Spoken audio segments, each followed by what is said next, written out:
Bagian yang paling dia suka di gaunnya itu sebenarnya bagian dadanya. Karena V-nya rendah banget sampai pinggang, tapi dia tahu itu terlalu kebuka, terlalu seksi. Pasti keluarganya nggak setuju dan menurut dia itu kurang sopan kalau dipakai buat acara.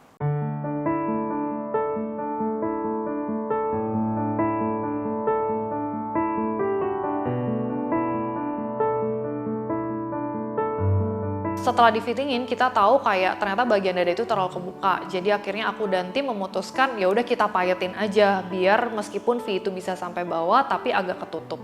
Terus ketika di fittingan selanjutnya, Kak Kiki lihat langsung tapi entah kenapa menurut beliau ini masih terlalu kebuka. Kayak memang sih udah dipayetin, tapi cleavage-nya itu masih tetap kelihatan. Jadi akhirnya kita coba ambil ada salah satu kayak tali Swarovski gitu. Sebenarnya tali spaghetti itu kan biasa kita pakai buat di tank top. Cuman ini bahannya dari full kristal. Dan dari Swarovski ini kita pikir kayaknya bisa deh bagus banget dipakein kalau kita coba ditaruh di dadanya. Jadi ininya beats gitu kamu. Oh, kalau gitu garis-garisnya ini aku tambahin ke sini aja. Jadi dia mekar-mekar gini ya. Iya. Jadi ini kan masih semi bolong-bolong. Iya, benar-benar. Ya gitu aja. Aku ini udah begini sih. Kamu tetap suka ramping gitu. Ketika dipasang-pasang ternyata placement ini cantik banget. Selain memang nutupin, tapi tutupannya itu bisa kelihatan sparkly. Dan V-nya itu pun, shape-nya pun jadi lebih tegas dengan adanya tali Swarovski itu. Terus Kak Kiki sendiri pun ngerasa, oh oke, ini kayaknya bagus deh. Karena tali ini kan lebih padat. Waktu ditaruh di dadanya, cleavage-nya itu semua ketutup. Meskipun agak samar-samar ya, tapi cleavage-nya udah gak kelihatan sama sekali. Akhirnya di situ Kak Kiki suka banget deh pokoknya sama bagian neckline itu yang bisa nge-support seluruh bentuk mermaid-nya. Meskipun di situ Kak Kiki udah happy banget, tapi entah kenapa aku ngerasa sebenarnya masih banyak banget dari cerita Kak Kiki ini yang menarik dan dijadiin inspirasi desain. Aku coba nanya-nanya tentang pertemuan pertamanya sampai momen proposalnya. Ternyata di situ ada satu kejadian di mana Kak Kiki itu diajak sama Kakak Erik ke Omakase.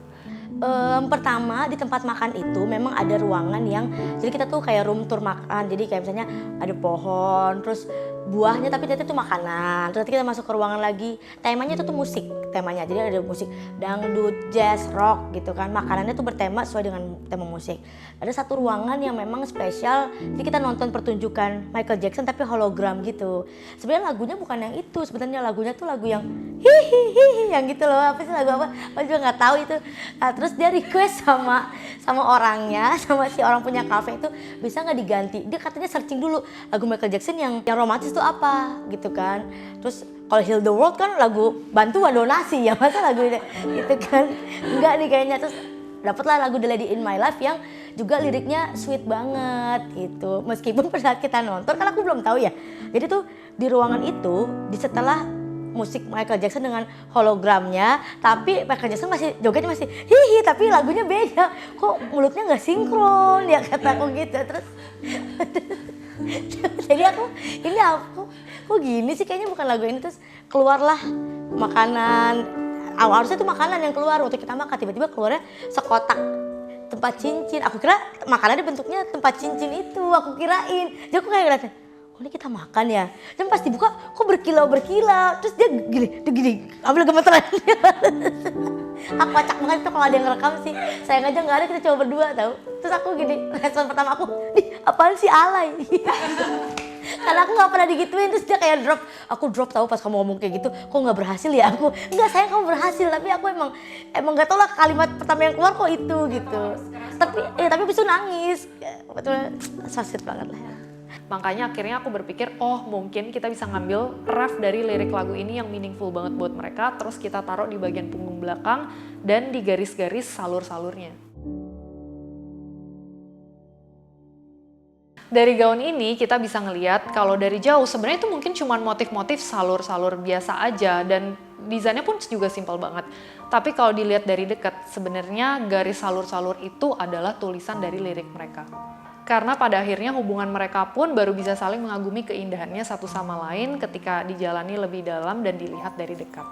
Mungkin orang lihat Kiki tuh berani, Kiki tuh sama pejabat, kayaknya orangnya percaya diri banget, padahal tuh enggak juga gitu. Setiap perempuan pasti punya sisi insecurity-nya sendiri. Kayak aku ngerasa kayaknya cowok yang cocok sama aku tuh cowok yang sama kayak aku juga ya, maksudnya ya udah yang standar, yang biasa, yang nggak terlalu high class. Karena aku takut nggak berani mengikuti standarnya. Aku cocok apa enggak sih berada di lingkungan dia gitu. Jadi kenapa aku bilang dia sebagai last option aku? Karena tadinya ya pertama aku kayaknya anak Jaksel nih gitu, kayaknya terlalu kaya nih. Terus aku lebih nyaman ketemu sama cowok-cowok yang naik ojek online gitu.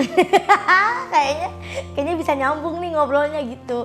Kayaknya yang mobilnya biasa aja gitu, yang masih kredit 5 tahun kayaknya aku lebih cocok gitu.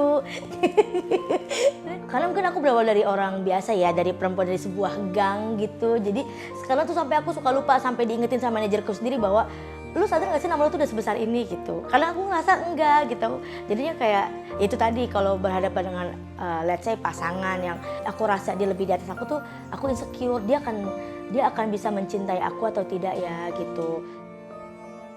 Dari pertama kali ketemu tuh aku udah ngerasa kayak apa iya ya dia orangnya. Karena waktu pertama kali ketemu tuh dia bayarin aku makan, terus aku nangis.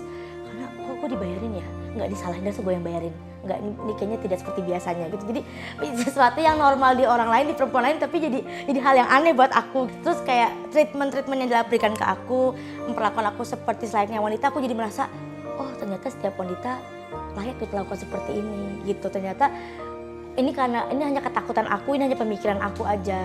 Dia pun tipenya kan cowok yang sangat kalem. Dia pacaran terakhir tahun 2017. Dia juga trauma sama pacaran, dia trauma sama hubungan, PDKT sama cewek. Terus kayak nggak pernah jadian, karena dia ketika dia ngerasa ada red flag, dia mundur, dia ilfeel. Jadi apa ya, suatu hal yang bertolak belakang sama kita berdua. Kayaknya dia bukan kriteria gue, mungkin dia juga sama. Kayaknya kriteria gue juga bukan Kiki, tapi ternyata justru lah kok malah ini kriteria gue.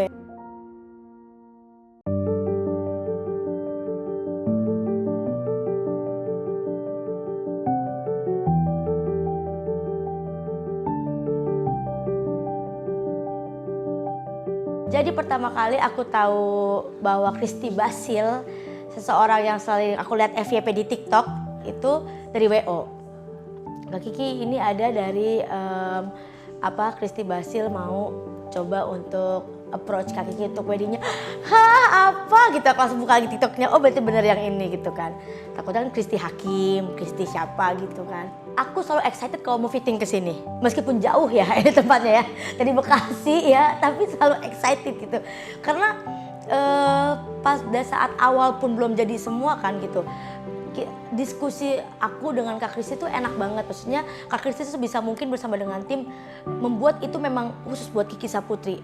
Nilai-nilai sesimpel payetnya, harus jarang kah, harus full kah, bagian ini ya dinaikin diturunin itu bener-bener ya demi kepuasan pelanggan gitu. Jadi kalau Anda puas kami lemas tuh iya banget gitu kayaknya ya timnya Christy Basil tuh. Tapi terbukti sampai final fitting, wah the best banget sih. Aku sampai kayak gitu, kayak unsur kisah cintaku dengan Hairi, masukkan lirik The Lady in My Life, nanti kalian harus lihat. Sama ini ngebentuk badan aku tuh kayak kelihatan tinggi, jenjang, pokoknya semuanya aku suka deh. Sampai yang pasti pakein rok pun kayak dua look yang berbeda, tapi tidak mengurangi satu hal apapun. Kayak kalau pas pakai roknya ya udah akan jreng, tapi pas dibuka kayak gitu loh. Gimana sih cara ngungkapinnya? Tapi yang paling bikin aku adalah mengenal seorang Christy Basil. Itulah membuat aku sangat bahagia. Dari jutaan manusia di dunia ini, aku salah satu orang yang bisa mengenal Christy Basil. Terima kasih. Awalnya belum tahu kenapa semua orang bilang Kak Kiki ini adalah orang paling humble.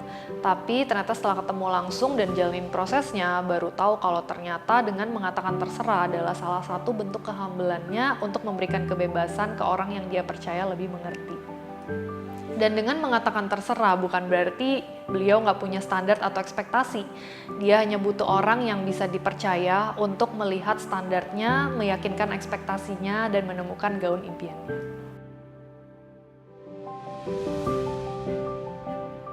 Kalau menurut kalian lebih suka gaun yang simple-simple tapi punya makna yang dalam dan tersirat, atau cerita-cerita yang diwujudkan dalam gaun yang kompleks?